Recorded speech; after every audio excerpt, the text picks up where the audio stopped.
ಮುಡಾ ನಿವೇಶನ ಹಂಚಿಕೆ ಪ್ರಕರಣದಲ್ಲಿ ಮುಖ್ಯಮಂತ್ರಿ ಸಿದ್ದರಾಮಯ್ಯ ವಿಚಾರಣೆಗೆ ಅನುಮತಿ ನೀಡಿದ ಬೆನ್ನಲ್ಲೇ ವಿಶೇಷ ತನಿಖಾ ದಳವು ಕೇಂದ್ರ ಸಚಿವ ಎಚ್.ಡಿ. ಕುಮಾರಸ್ವಾಮಿ ವಿರುದ್ಧ ಚಾರ್ಜ್ ಶೀಟ್ ಸಲ್ಲಿಕೆಗೆ ಅನುಮತಿ ನೀಡುವಂತೆ ರಾಜ್ಯಪಾಲರನ್ನ ಕೋರಿದೆ. ಇದು ಈಗ ಕೈಪಾಳ್ಯಕ್ಕೆ ಪ್ರತ್ಯಸ್ತ್ರವಾಗಿದ್ದು, ಈ ಸಂಬಂಧ ರಾಜ್ಯಪಾಲರ ಮೇಲೆ ಒತ್ತಡ ಹೇರಲು ಆರಂಭಿಸಿದೆ. ಹೌದು, ಪ್ರಾಸಿಕ್ಯೂಷನ್ಗೆ ಅನುಮತಿ ನೀಡಿದ ಬೆನ್ನಲ್ಲೇ ಕೋರ್ಟ್ನಲ್ಲಿ ರಿಲೀಫ್ ಪಡೆದು ರಾಜ್ಯಪಾಲರ ಜೊತೆ ಸಿದ್ದರಾಮಯ್ಯ ಜಿದ್ದಿಗೆ ಬಿದ್ದಿದ್ದಾರೆ. ಮುಡಾದಲ್ಲಿ ತಮ್ಮನ್ನ ಜೈಲಿಗಟ್ಟಲು ಸಾಲುಗಟ್ಟಿ ನಿಂತ ಕಮಲದಳ ನಾಯಕರಿಗೆ ಸಿದ್ದರಾಮಯ್ಯ ಶಾಕ್ ಕೊಡಲು ಮುಂದಾಗಿದ್ದಾರೆ. ತಮ್ಮ ಕಾಂಗ್ರೆಸ್ ಸೈನ್ಯವನ್ನೆಲ್ಲ ಒಟ್ಟುಗೂಡಿಸಿ ಹೋರಾಟಕ್ಕೆ ಅಣಿಗೊಳಿಸ್ತಾ ಇದ್ದಾರೆ. ಜೊತೆಗೆ ಹೈಕಮಾಂಡ್ ಮಟ್ಟದಲ್ಲೂ ಹೋರಾಟಕ್ಕೆ ರಣತಂತ್ರವನ್ನ ರಚಿಸಲು ದೆಹಲಿ ಯಾತ್ರೆಯನ್ನ ಮಾಡಿದ್ದಾರೆ. ಒಂದೇ ಏಟಿಗೆ ಹಲವು ಹಕ್ಕಿಗಳನ್ನ ಕೆಡವಿ ಬೀಳಿಸುವ ಕಲೆಗಾರಿಕೆಗೆ ಸಿದ್ದರಾಮಯ್ಯ ಕೈ ಹಾಕಿದ್ದಾರೆ. ಮುಡಾದಲ್ಲಿ ಹೋದ ಮಾನ ಉಳಿದೆಡೆ ಉಳಿಸಿಕೊಳ್ಳಲು ಚಾಕಚಕ್ಯತೆ ಪ್ರದರ್ಶನ ಆಗ್ತಾ ಇದೆ. ಅಹಿಂದ ರಾಮಯ್ಯನ ಬತ್ತಳಿಕೆಯಿಂದ ಎಡೆಬಿಡದೆ ಬಾಣಗಳ ಸುರಿಮಳೆಯೇ ಆಗ್ತಾ ಇದ್ದು, ದೆಹಲಿ ಮಟ್ಟದಲ್ಲೂ ಹೋರಾಟಕ್ಕೆ ಸನ್ನದ್ಧರಾಗ್ತಾ ಇದ್ದಾರೆ. ರಾಜ್ಯಪಾಲರ ವಿರುದ್ಧ ಸಮರ ಸಾರಿರೋ ಸಿದ್ದರಾಮಯ್ಯಗೆ ತಮ್ಮ ಪಕ್ಷದ ಎಲ್ಲಾ ಶಾಸಕರ ಸಾಥ್ ಸಿಕ್ಕಿದೆ.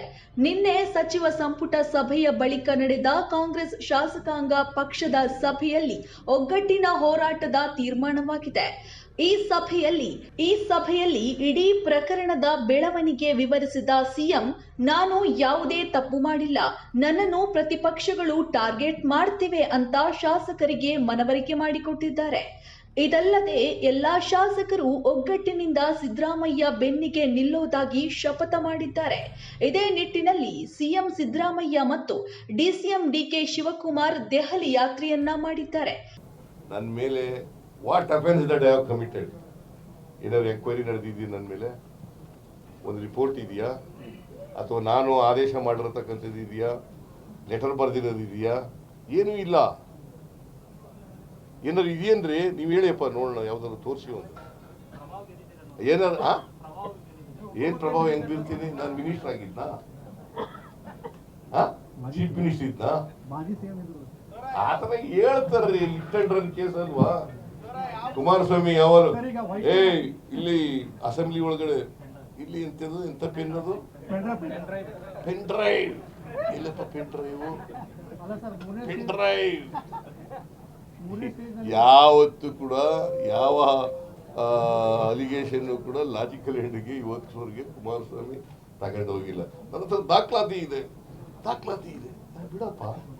ದೆಹಲಿ ಮಟ್ಟದಲ್ಲಿ ರಾಜ್ಯಪಾಲರ ಹೋರಾಟಕ್ಕೆ ರೂಪುರೇಷೆ ಸಿದ್ಧಪಡಿಸಲು ಕೈ ನಾಯಕರ ಭೇಟಿ ಮಾಡಲಿದ್ದಾರೆ ಎಂದು ತಿಳಿದು ಬಂದಿದೆ. ಒಟ್ಟಿನಲ್ಲಿ ಸದ್ಯ ಸಿಎಂ ಡಿಸಿಎಂ ಡೆಲ್ಲಿಗೆ ಪ್ರಯಾಣ ಬೆಳೆಸಿದ್ದು, ಹೈಕಮಾಂಡ್ ಭೇಟಿ ಮಾಡಿ ಮುಂದಿನ ನಿರ್ಧಾರಗಳ ಬಗ್ಗೆ ಚರ್ಚೆ ಮಾಡಲಿದ್ದಾರೆ. ಈ ಮೂಲಕ ರಾಜ್ಯಪಾಲರ ವಿರುದ್ಧ ಮತ್ತೊಂದು ರೀತಿಯ ಸಮರಕ್ಕೆ ಹಸ್ತ ನಾಯಕರು ಅಣಿಯಾಗ್ತಾ ಇದ್ದಾರೆ ಎಂದು ರಾಜಕೀಯ ಮೂಲಗಳಿಂದ ಮಾಹಿತಿ ತಿಳಿದು ಬಂದಿದೆ.